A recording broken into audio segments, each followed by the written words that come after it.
Olá, tudo bom? Nós estamos agora aqui para estudar a matéria sustentabilidade. Bom, essa matéria ela tem tido aí um grande interesse das bancas examinadoras em relação aos concursos públicos federais. Então já sabe, sempre que a gente pensar aí em fazer concurso público para a União, você deve se deparar com a matéria de sustentabilidade. E o que vem a ser sustentabilidade? Quais são os elementos específicos que a gente vai acabar estudando? As leis que normalmente são lá questionadas e os conceitos que devem ser estudados por nós aqui na prova. Bom, é exatamente isso que a gente vai começar a avaliar agora. Meu nome é Vângela Luciano e a partir desse instante a gente vai estudar especificamente o edital do TRE. Vamos lá então? Vamos avaliar esses conceitos? Bom, o primeiro elemento de sustentabilidade que a gente precisa ter como ponto de partida, necessariamente, claro, deve ser o conceito de desenvolvimento sustentável. Isso porque a administração pública, ela passa a perceber que ela sim, de fato, é uma consumidora e cada vez mais uma consumidora significativa. Isso quer dizer, então, que os produtos, aquilo que a administração pública consome no seu dia a dia, acaba criando um impacto ambiental. E em razão disso, é indispensável que ela pense não só como esses produtos devem ser descartados, qual é o conceito aí, por exemplo, da logística reversa, como é que a gente vai perceber aquela coleta seletiva de modo sustentável, para que se identifique não só o que é a coleta seletiva, mas também esse conceito de coleta seletiva solidária, em que se identifica a associação, o convênio com cooperativas de catadores, mas principalmente no momento de contratar, no momento em que a administração pública parte para a licitação, aí eu também vou perceber os conceitos de sustentabilidade. Claro, eu vou identificar quem é o fabricante, se ele utiliza materiais que são biodegradáveis, se esses materiais são pouco tóxicos ou atóxicos ao meio ambiente, se ele também tem em si o conceito de logística reversa no momento da contratação. Quer dizer, a administração pública, percebendo que é alguém que pode sim impactar no meio ambiente, começa a se preocupar e se preocupar cada vez mais em como esses efeitos, em como esses impactos devem ser sentidos. E aí, claro, o primeiro conceito que a gente vai desenvolver, coloca aqui na tela comigo, é o conceito de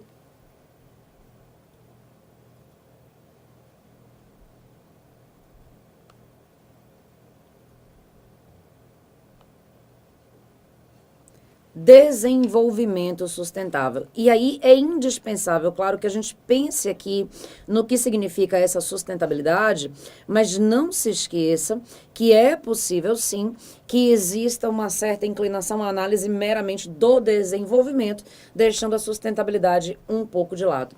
E o que quer dizer isso? Simples. Vem cá. Considerando a administração pública, considerando os atos de gestão, a administração pública como um sujeito que deve administrar, que deve gerir o desenvolvimento das atividades, a prestação de serviços naquela determinada comunidade. Como é que eu penso aí sustentabilidade e desenvolvimento sustentável?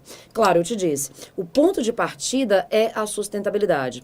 Ou seja, num primeiro momento, o que eu devo avaliar necessariamente deve ser a preservação ambiental. E aí, você precisa ter atenção ao seguinte detalhe.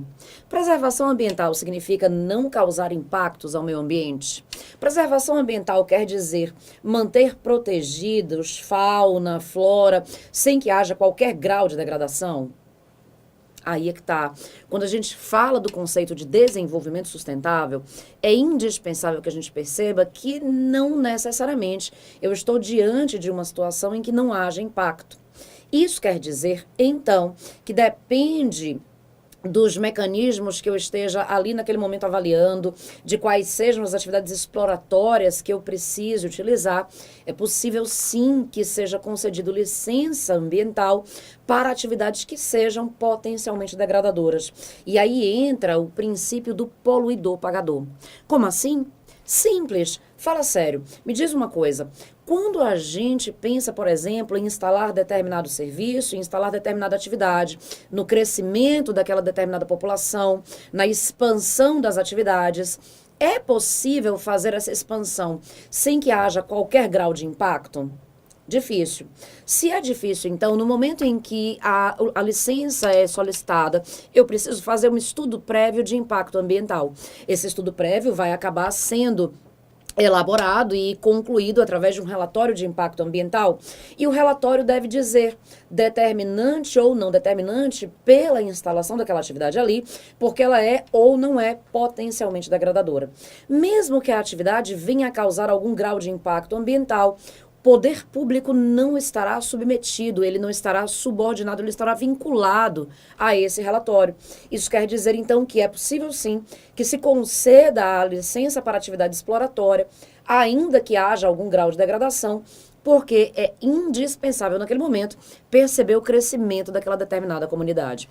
E aí, por conta disso, eu vou identificar que se sustentabilidade significa dizer é possível explorar o meio ambiente, é possível utilizar aqueles recursos naturais, mas eu preciso ter em mente que essa utilização, que essa exploração não pode ser feita de modo irracional. Ou seja, ainda que haja algum grau de degradação, eu preciso elevar esse grau de degradação ao mínimo possível, justamente para que eu garanta que aqueles recursos sejam explorados atendendo às minhas necessidades, mas sem esquecer das necessidades das futuras gerações. Daí, então, você já tem de cara o elemento que indica conceito de desenvolvimento sustentável. É indispensável eu perceber que sim, eu preciso explorar aqueles recursos naturais, mas eu não posso esquecer que esses recursos ainda devem estar disponíveis para gerações futuras. Me diz se não é exatamente a disposição do artigo 225 da Constituição Federal. É exatamente o conceito de meio ambiente que está definido ali constitucionalmente. O meio ambiente, ele precisa estar preservado ou sadia e ecologicamente equilibrado para as presentes e as futuras gerações. Tranquilo isso? Tudo bem, então? Beleza. E diante desse conceito de desenvolvimento sustentável, o que eu posso entender como sendo aquela disposição ali da sustentabilidade? Bom, é exatamente aquilo que a gente vinha indicando aqui no conceito do nosso slide. Olha, sustentabilidade deve ser entendido por nós num tripé de elementos que devem ser considerados.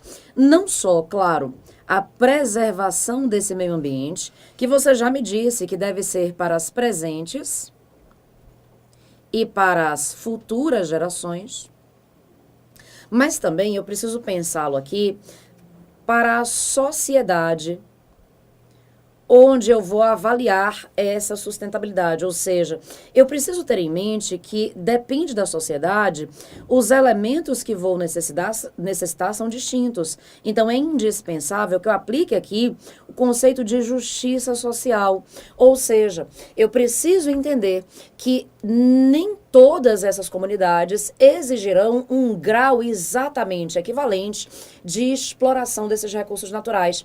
Daí porque, então, essa exploração, o uso desses serviços, os produtos que vão ser colocados à disposição ali, devem levar em consideração a comunidade onde eu estou inserida, a comunidade onde essas atividades vão ser realizadas. É simplesmente você pensar o seguinte: será que a necessidade que eu tenho naquele bairro tido como nobre é exatamente em termos de prestação de serviço público?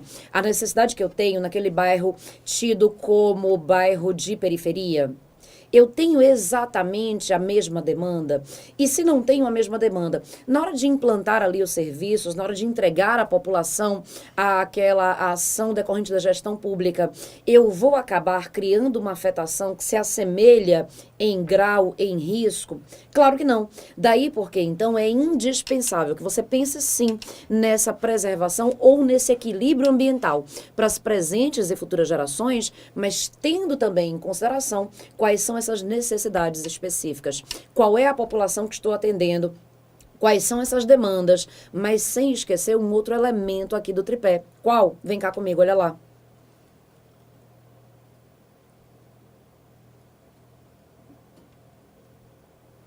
economicidade.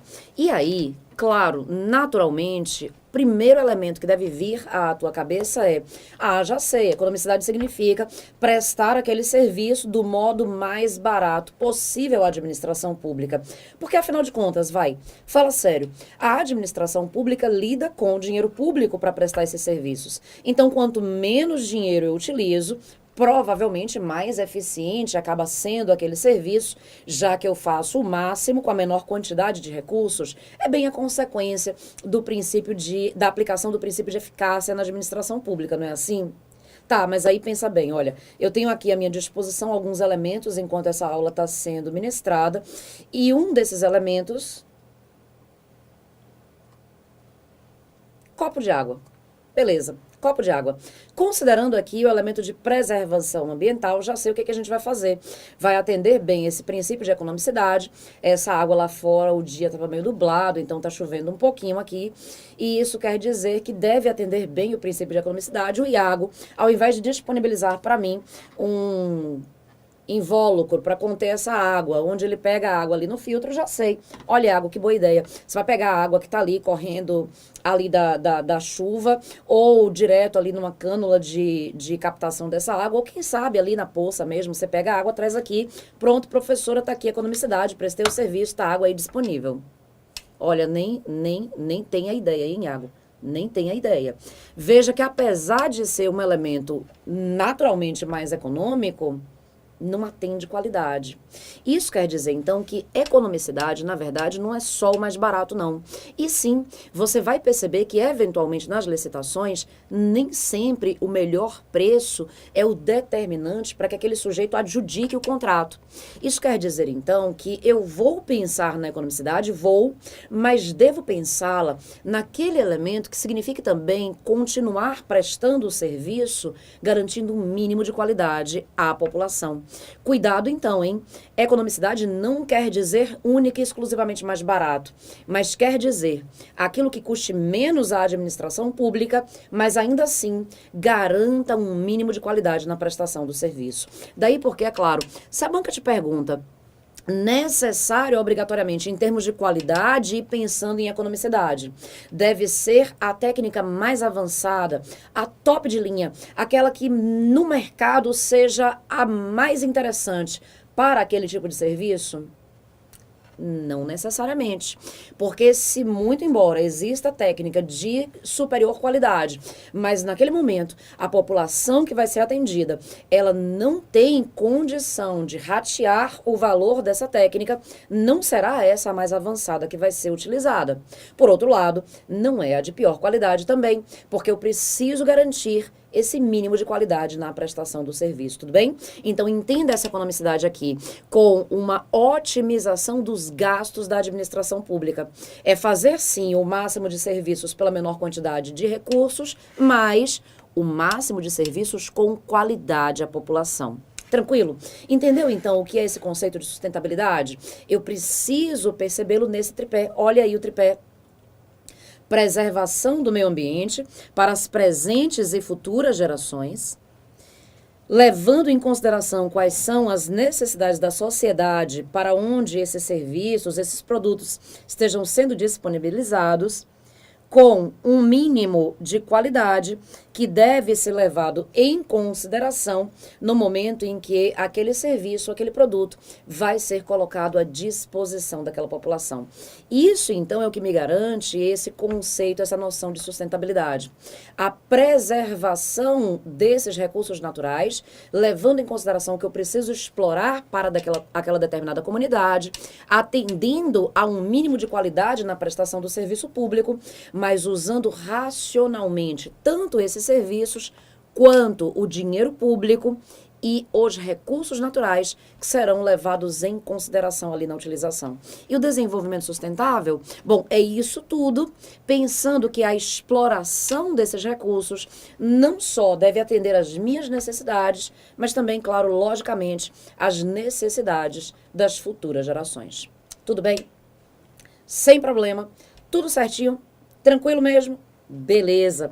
Vamos avaliar então agora, claro, na sequência, um outro elemento aqui que é interessantíssimo para a gente, considerando que a nossa prova é para o Tribunal Regional Eleitoral.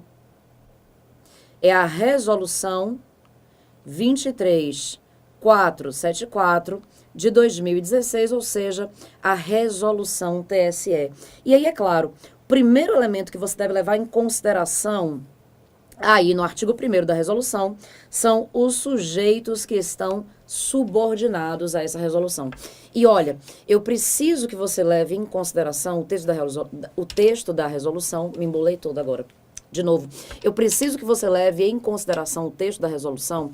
Claro que a gente vai estudar esse texto com o máximo de profundidade possível, mas me parece que a ideia aqui é que você tenha, de caráter objetivo, o elemento central dessa resolução para de cara identificar lá na prova o que a banca está querendo te cobrar e assim, lógico, você conseguir ter uma otimização no seu estudo, tá? Então, vai ser uma análise, sim, aprofundada, mas vai ser uma análise te direcionando aí no texto. O que eu quero dizer com isso?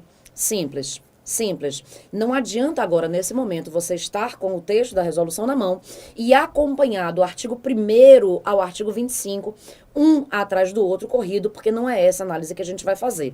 Às vezes, você vai perceber que o texto acaba sendo escrito de um modo que ele não faz, assim, um sentido lógico. Então, eu vou dar para você aqui a abordagem que me parece que é interessante, para que você consiga avaliar esse texto na integralidade. Eventualmente, esses artigos eles vão ser alterados, eu vou te indicar exatamente onde a gente está na resolução, mas sim, você tem a garantia de que ela vai ser avaliada na integralidade, ok?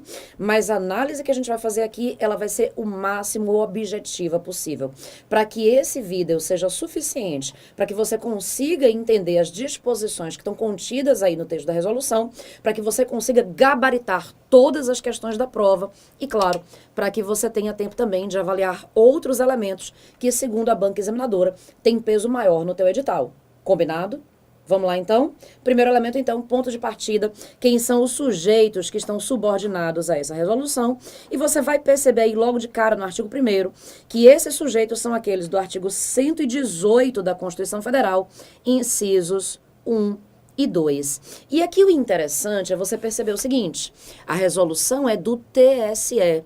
Daí porque, claro, ela está determinando o plano de logística sustentável da Justiça Eleitoral.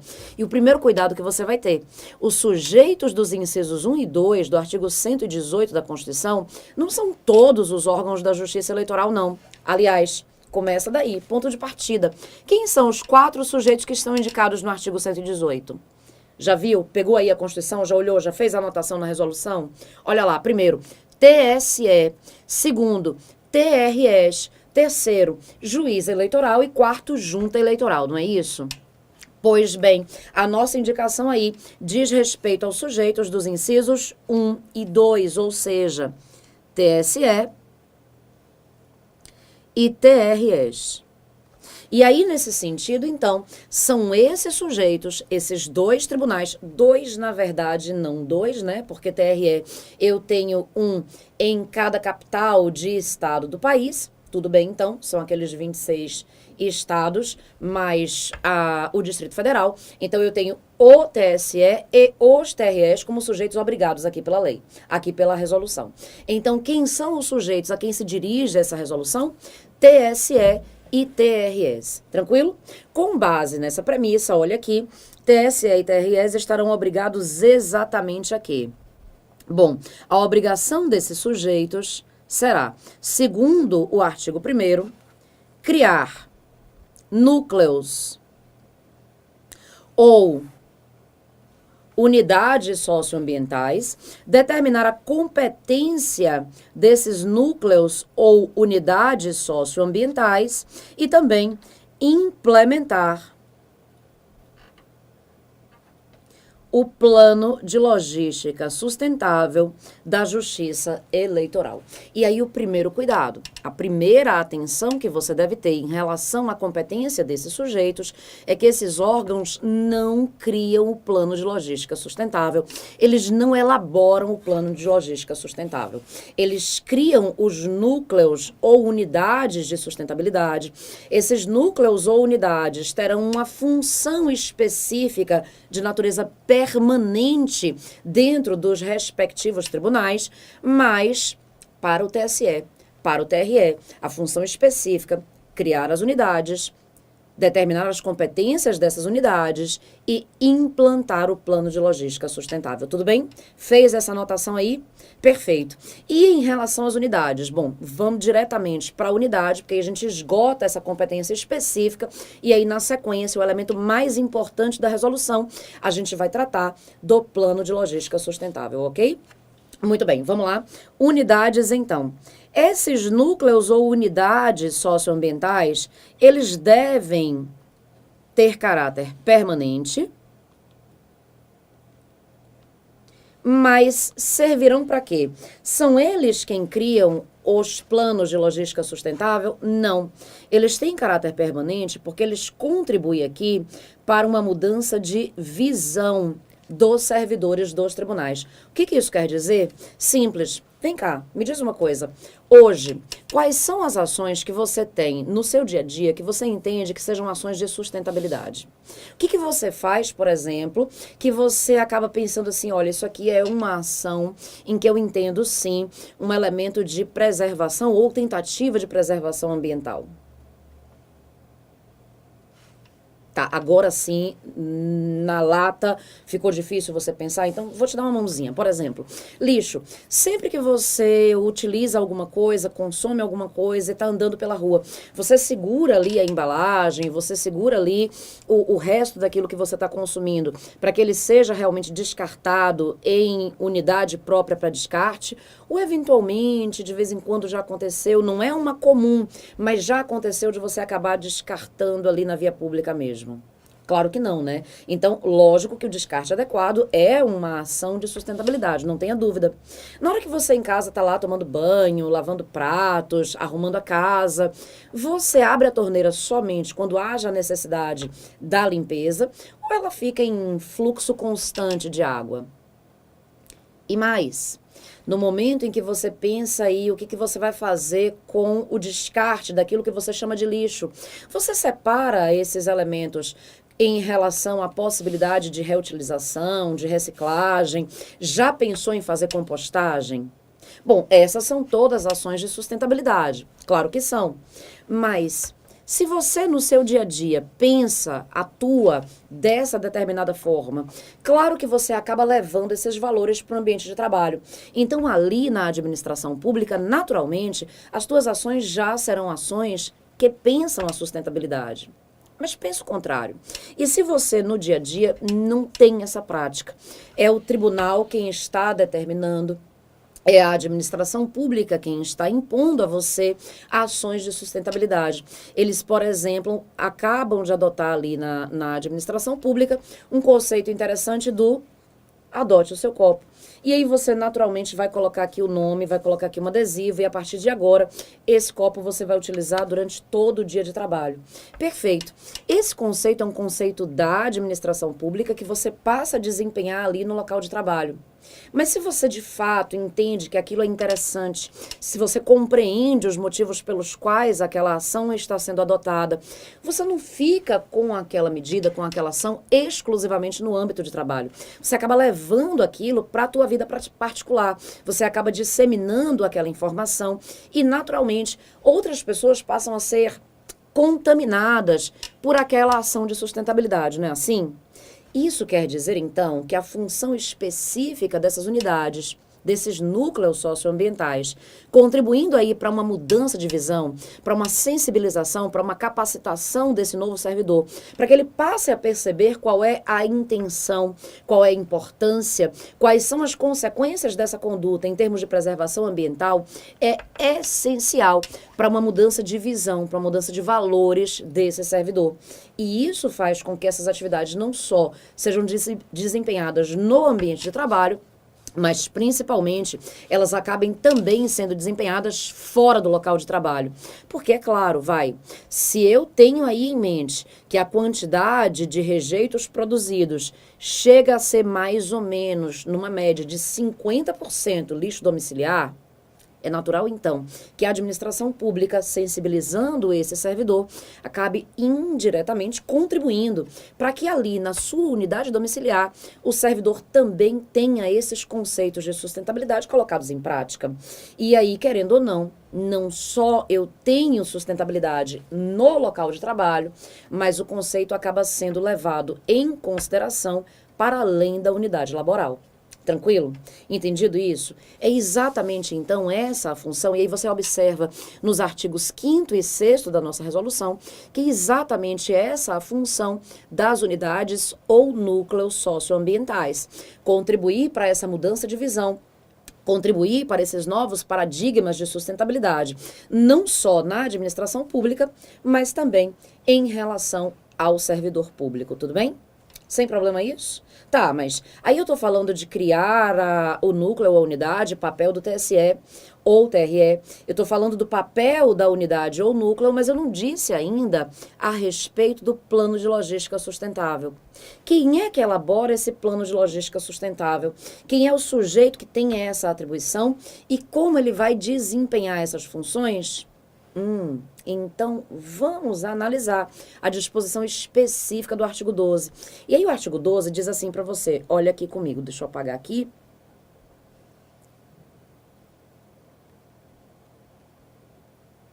Caberá à comissão, composta por 5 membros, a elaboração, o monitoramento, a avaliação e revisão do plano de logística sustentável da Justiça Eleitoral. E aí o interessante é você perceber que essa comissão é a pessoa responsável por elaborar, e não só responsável por elaborar, mas também por fiscalizar, por monitorar e por reavaliar esse plano de logística sustentável, tá? Então, primeiro elemento que a gente vai fazer em relação ao plano é o plano de logística sustentável é elaborado pela comissão, mas vai ser implementado pelo Tribunal Superior Eleitoral e pelos tribunais regionais eleitorais. Tudo bem? Peraí que a gente vai esquematizar o plano melhor e você vai ver todas as indicações a respeito do plano. Agora, eu preciso que você se concentre um pouco nessa comissão. Tá lá no artigo 12. Veja aí, tá acompanhando comigo? É indispensável que você acompanhe comigo pela resolução. Pega aí o texto. Vamos lá. Artigo 12 da resolução. Quem é essa comissão? Qual é a natureza dessa comissão? Quem forma a comissão e quem são esses componentes? Bom, o artigo 12 diz para você que são 5 membros, dos quais necessariamente 3 deles já estão definidos aí na resolução. Eu tenho obrigatoriamente que ter um membro da unidade ou núcleo socioambiental, além de um membro da unidade ou núcleo socioambiental, claro, naturalmente, um outro membro que deve vir do setor de compras e aquisições, e um outro membro que, naturalmente, deve vir aqui do setor de planejamento. Tudo bem, se eu tenho, então, já 3 pessoas definidas, e os outros 2, porque são 5 membros da comissão, os outros 2, eles virão exatamente de que setor, de onde essas pessoas são convocadas e, principal, quem as convoca.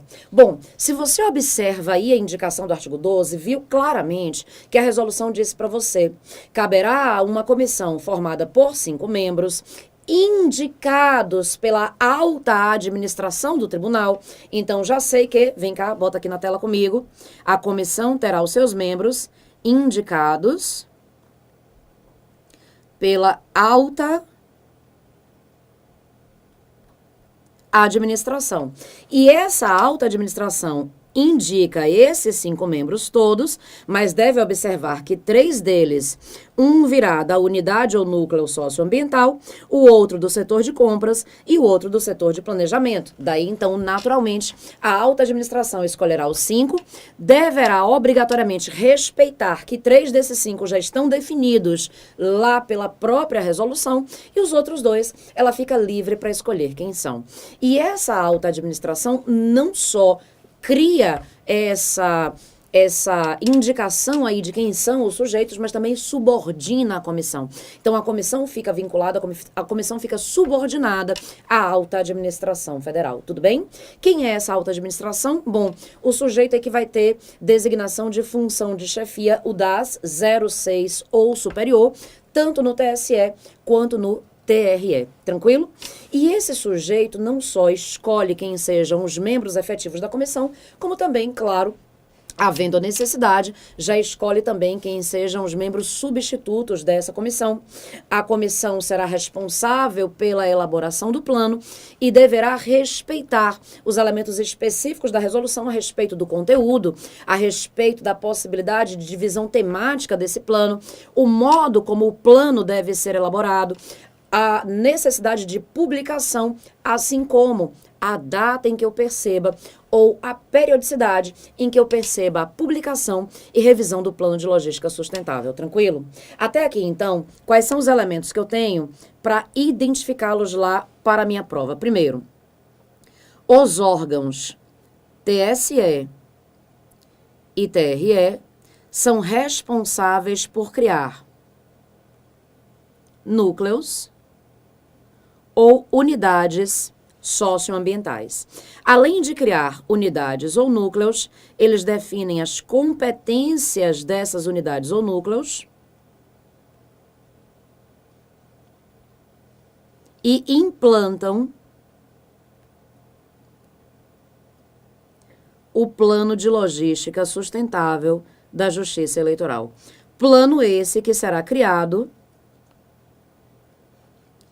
pela comissão composta por 5 membros. Não se esqueça que 3 desses 5 membros já têm definição específica na resolução, ok? E essa comissão, ela vai ser criada ou indicada por quem?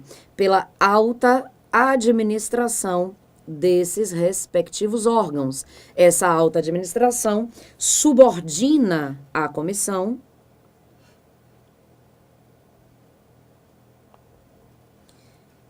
e indica quem são esses respectivos membros. Tudo bem até aqui? Consigo identificar, então, essa primeira parte da resolução TSE?